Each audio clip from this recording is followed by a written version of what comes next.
अस्सलाम वालेकुम। पाक फ़ोन पे वेलकम। उम्मीद है कि आप सब खैरियत से होंगे।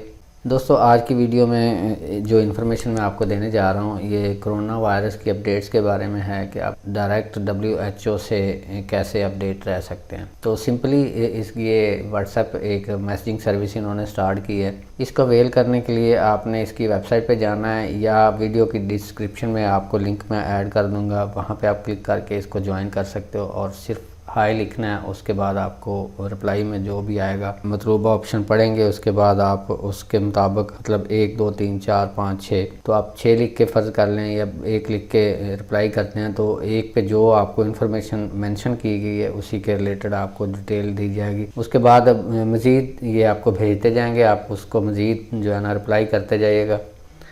तो इस तरह से आप अपडेट रह सकते हैं। तो कोशिश कीजिएगा कि वीडियो दोस्तों से शेयर कर दें क्योंकि ये पूरी दुनिया का मसला है। और लाइक करना ना भूलिएगा। अगर मेरे चैनल पे दोबारा आना चाहें तो आप मेरे चैनल को सब्सक्राइब कर लें, और अगर आप हर वीडियो पे नोटिफिकेशन चाहते हैं तो बेल आइकन भी ऑन कर लें। अल्लाह हाफिज़।